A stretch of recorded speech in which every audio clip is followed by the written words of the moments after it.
Hello, and welcome to this week's episode of everyone's favorite show, Life's Little Chroments. This week will be all about the dual VCO analog synthesizer. The dual VCO analog synthesizer is by far the most involved and complicated machine in here, with the most options and the most possibilities. It is awesome, everyone likes it, you can make the coolest sounds with it, and I probably won't be able to explain half of it, but I will do my best. And here's an example of something I can do.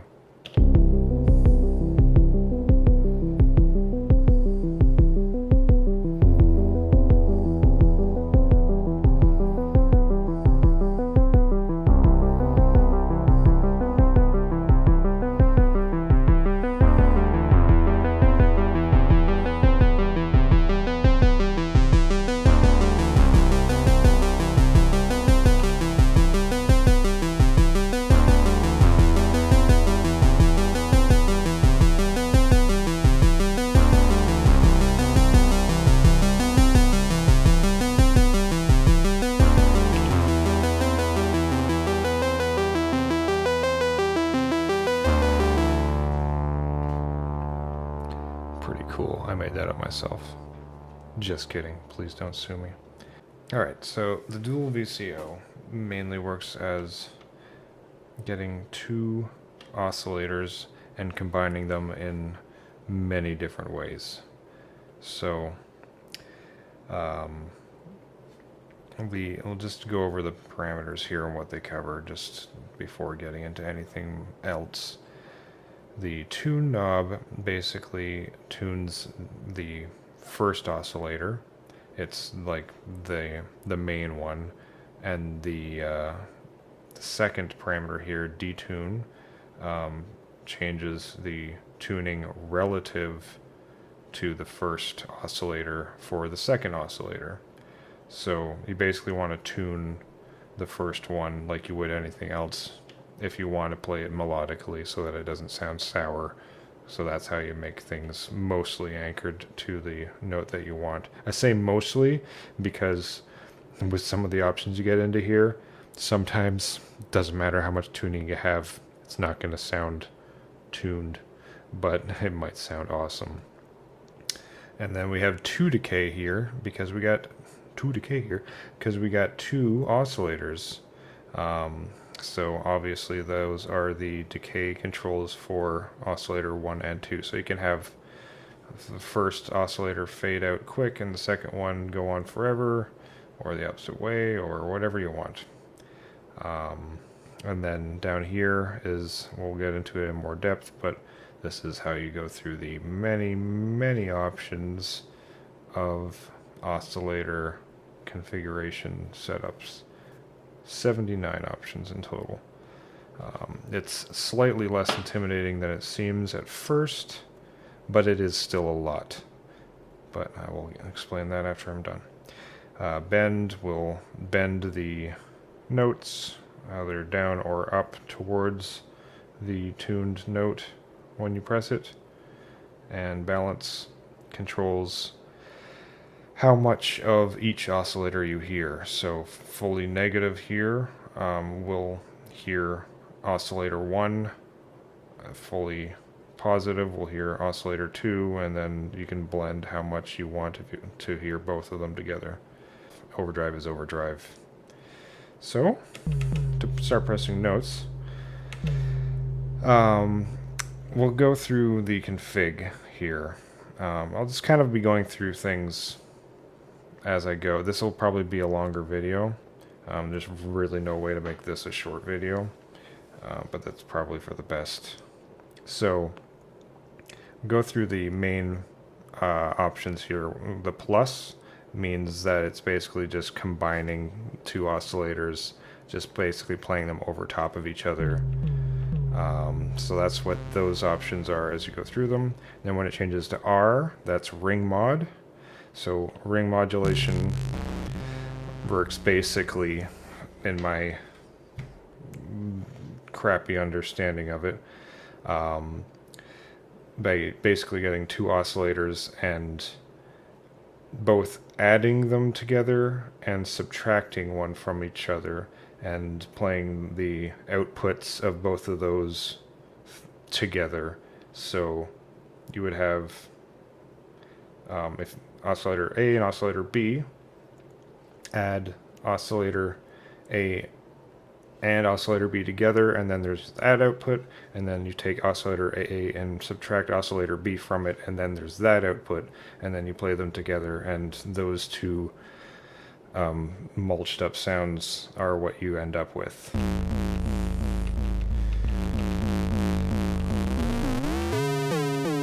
It can sound pretty gnarly, pretty damn cool. Anyways, and then we get into FM. So this is a very basic FM synth. It is not as in depth as like the Detune is a purely FM synth, and it has a lot more options. And even that isn't super complicated as far as FM goes. FM synths can get pretty nuts, but to be honest, I much rather prefer when they're simplified, because otherwise it's very difficult to figure out what you're doing. But FM synth works by having, basically it has one waveform as the operator.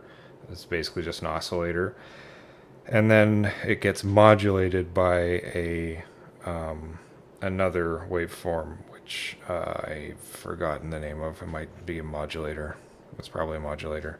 Anyways, so it basically has another waveform that modulates the frequency of the first one. Just kind of like, I don't know, sort of like adding an FX pedal to a sound or something. It's weird and hard to explain, but FM probably makes the weirdest sounds out of all of them.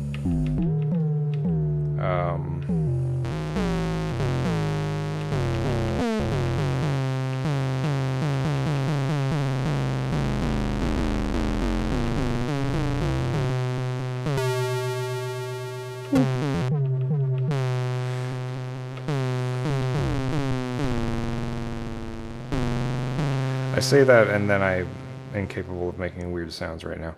Okay, anyways, trust me, it usually does. But actually, as I say that, I slip into the last option, which definitely makes the weirdest and most harsh sounds, but also probably the most awesome. That's FM plus ring mod. I have no idea what the algorithm for that is, what's going into what and what, but it does both FM and ring mod together and just makes gnarly ass shit.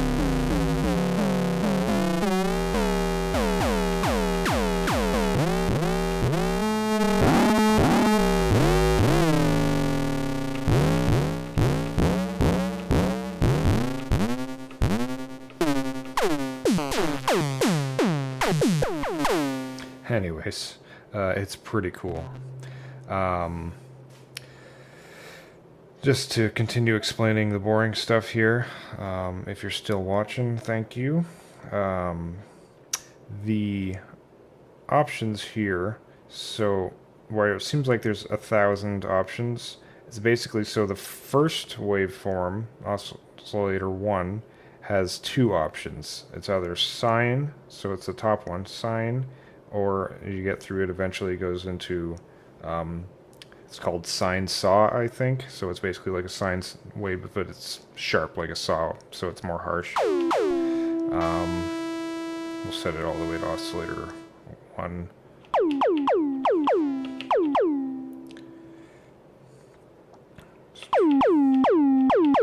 See, as you go through them, I have it set to oscillator 1. It doesn't change because you're only hearing oscillator 1. If I switched over to oscillator B, then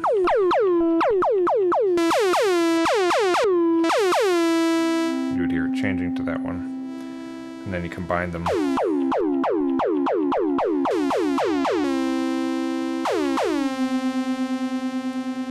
You get all sorts of stuff. Set that, turn off that bend. Yeah, so the other thing here, so So oscillator 1 has 2 options. Oscillator 2 has 5, I think. So it's sine. I think it's asymmetric sine, so it's slightly different shape on the other side. Triangle. And then sine saw. And I don't know what that one is called. Maybe that one's sine saw. Whatever. So yeah, so oscillator 2 has more options. But then you'll say, why is there 2 of everything and one of them has a dot? If you don't know, that means that the envelope, I guess, resets every time that you hit a note. Or it can run freely if you have no dot. So let's find an obvious example. So there, you can hear the notes kind of blend into each other without stopping. And then if you have the dot, it more obviously like starts the whole sound over every time you hit a new note. So if you want, like, you know, more like pad type things or whatever, or things that flow into each other, then get rid of that dot. Otherwise, if you want it to be more sharp every time there's a note, add the dot. And yeah.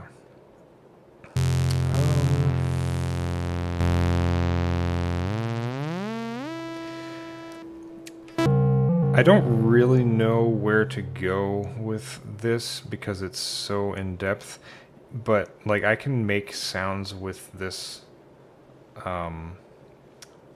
machine for basically forever. It has an insane amount of possibilities. You can basically make any sound possible if you find the right spot. See, like, where did this weird Warbly thing come from?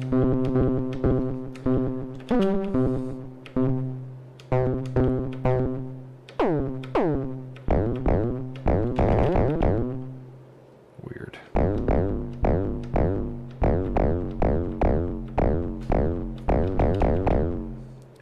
Just bizarre.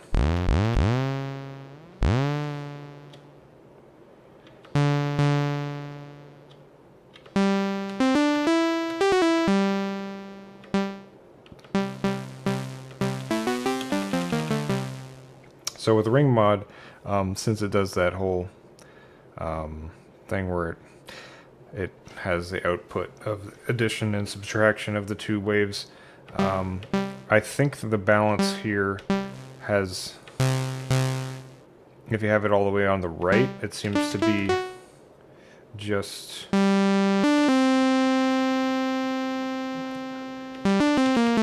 it'll be a lot less harsh. So it's like, I think the sound before it gets through the ring mod, and then after the ring mod, the harsh side is on the negative if you have it on the left, and then you can kind of decide how much of it. So if you want like a mostly soft sound with some harshness, then do it on that side, or otherwise the other way around, you know.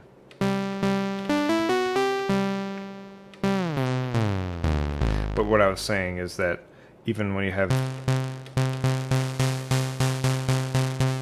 it all the way over, it'll still do something with the detune. Whereas on the other ones, like, it does nothing. FM, it does nothing. So that's just something to keep in mind, not a big deal. Yeah, and then like if you get into LFO things, modulating any of these parameters, forget about it. You can be playing with this stuff and losing your mind for hours and hours, and you don't know how to make a song because you just have this wall of noise and it's all just cool as hell. Yeah, I've rambled on about this for so long, and I really don't know if any of this is any use, but I'm just going to call it there. Otherwise, this will end up being a half an hour long of nothingness. I don't write scripts, so, you know, these just kind of go where they do. I had a bunch more cool sounds that I made while I was practicing before this that I would never be able to make again, and I have no idea where to go with this, but I hope that I at least explained some of the weird options in this, because it is a lot to take in, and I think I at least mostly understand how things work. One thing to keep in mind, and a good tip with this, is to always, if you want it to sound less horrible, keep the detune locked to the snap options. If you hold function and turn the detune knob, it'll go to 0, -7, 12, and 16, and the same on the positive side. Oops. And those will be relatively pleasant tunings, whereas in the middle it can sound a little ugly, but sometimes the ugly is what you want. But yeah, anyways.